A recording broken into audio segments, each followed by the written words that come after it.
Seahawks Nation Update. What's brewing in Seattle? Yo, what's good, 12s? Victor here, coming at you with another Seahawks Nation breakdown. And let me tell you, things are getting spicy in Seattle. Yeah, we just brought home the Lombardi Trophy, but John Schneider and the front office, they're already playing chess while everyone else is playing checkers. Some of these moves might not grab headlines right away, but trust me, they're quietly laying the foundation for something big heading into 2026. So while the rest of the league is buzzing about blockbuster trades and jaw-dropping mega deals, Seattle just did something that perfectly captures how this team is built to stay on top. Let's get into it. Locking down the unsung hero. Drake Thomas gets his bag. Here's the thing about championship rosters. They're not just built on stars, they're built on guys. And Drake Thomas, he's exactly that kind of guy. At the start of last season, Thomas was just another body in the linebacker rotation. One of those, yeah, he's on the team type of players that only the real film room nerds pay attention to. But somewhere along the way, something clicked. He snatched the starting job right from under Tyrese Knight, planted his flag next to Ernest Jones IV, and didn't look back. The stat line, solid, really solid. 96 total tackles, 3.5 sacks, and, oh by the way, he snagged an interception in the Super Bowl. Not bad for a guy who wasn't even guaranteed a starting spot in September.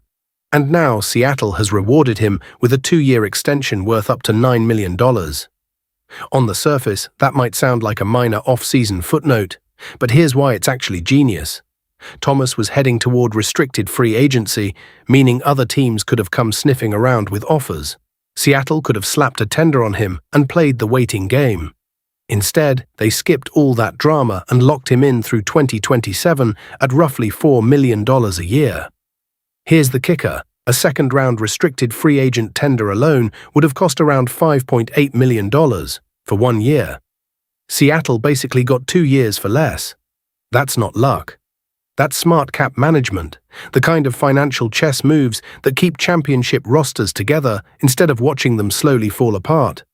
And look, when you're part of a defense that allowed the fewest points per game in the entire NFL, you don't mess with the chemistry, you protect it. Mike McDonald's defensive identity is crystal clear.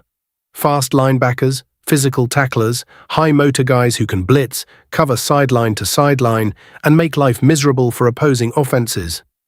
Drake Thomas fits that mold perfectly. He's not flashy, he's not going to be on any magazine covers. But Seahawks fans know what he brings every single Sunday, and that's worth every penny. The big storm cloud, Kenneth Walker III and free agency. All right, 12s, deep breath. Let's talk about the elephant in the room. Kenneth Walker III might leave Seattle. Yeah, I said it, and I know, just reading that sentence feels wrong. KW3 has been the heartbeat of this offense. The guy who can turn a nothing play into a 60-yard house call before you even blink. His cutting, his vision, his explosiveness, it's been a huge part of why this offense hums the way it does. But money doesn't care about feelings, and the numbers being floated around the league are serious. We're talking somewhere between $12 and $16 million per season. That's legitimate top-tier running back money. And after the season Walker just put together, including his Super Bowl performance, can you really blame him for chasing that bag? Here's where it gets complicated for Seattle. The Seahawks have historically been hesitant to hand out big-money contracts to running backs. And honestly, that's just the reality of the modern NFL. Most front offices would rather pour that kind of cash into quarterbacks, edge rushers, or cornerbacks. Positions that tend to have longer shelf lives and bigger impact on winning.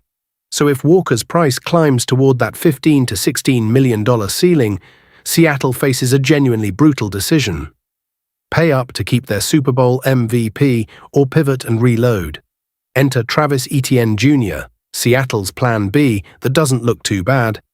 If the Seahawks do move on from Walker, there's already a name circulating in NFL circles as a potential replacement. And it's a good one. Travis Etienne Jr., formerly of the Jacksonville Jaguars. Charles Davis from CBS Sports dropped his name during an appearance on Seattle Sports Radio, and the logic actually makes a ton of sense. According to reports, Etienne could be the second best running back available in free agency, right behind Walker himself. but at a significantly friendlier price tag. We're talking somewhere around $10 million per year compared to Walker's potential $16 million ask. That's a $6 million annual difference that Seattle could funnel into other roster needs. Now here's the important part. This isn't a consolation prize. Etienne is genuinely good. After missing his entire rookie season with a foot injury back in 2021, Etienne has quietly become one of the more reliable and productive backs in the league. Last season, under head coach Liam Cohen, he put together arguably the best campaign of his career. 1,399 total yards from scrimmage, 13 touchdowns, 36 receptions for 292 yards, 4.3 yards per carry. That's a three-down workhorse right there.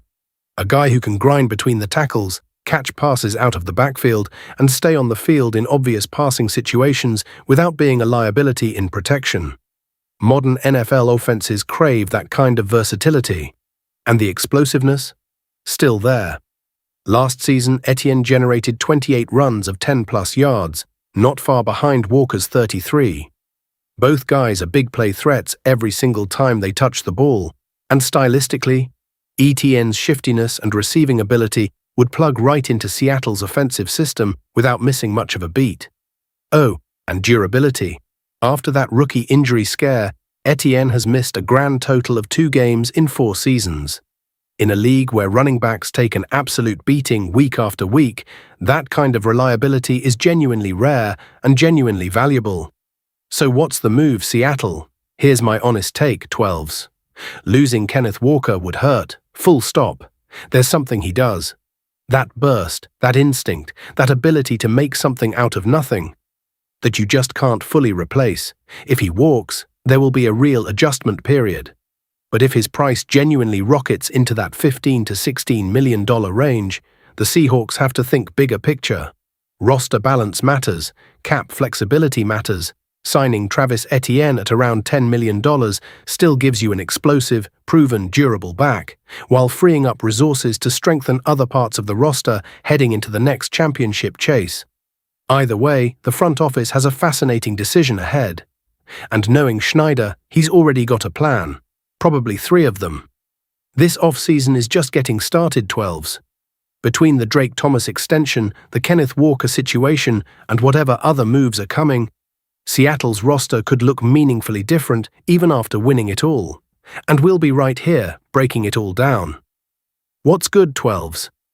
Buckle up, because right now, behind the curtain, away from the flashing cameras and the noise, 3 separate storylines are quietly taking shape in Seattle. And when you zoom out and look at all 3 together, they stop feeling like random off-season chatter and start looking like the blueprint for how this franchise plans to stay dangerous for years to come. We're talking a prized safety who could walk out the door, a draft prospect that could be a perfect puzzle piece, and a genuinely spicy poach from a bitter division rival. Let's break it all down. Move number 1. Can Seattle keep Kobe Bryant?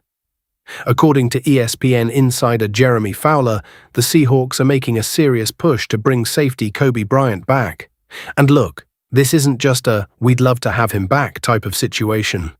This is the front office putting real intent behind it, and it makes complete sense why. Coming off the 2025 season, Bryant posted 4 interceptions, 7 passes defended, and 39 solo tackles. Those aren't just decent numbers, those are the numbers of a guy who was a genuine difference maker in the back end of Mike McDonald's defense. The same defense, by the way, that was suffocating opposing offenses all the way through the championship run.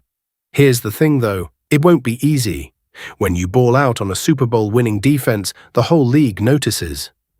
Other front offices start doing math. Offers start appearing, and suddenly a guy who just wants to stay in Seattle finds himself staring at a contract he'd feel foolish turning down elsewhere. That's the tightrope John Schneider is walking right now, and it gets more complicated when you realize Bryant isn't the only key piece approaching a contract crossroads. Kenneth Walker III, Rick Woolen, Boy Mayfair, Josh Jobe, Seattle is essentially juggling a handful of important decisions all at once. The checkbook can only stretch so far, but here's the argument for making Bryant a priority. Continuity is an underrated superpower in the NFL.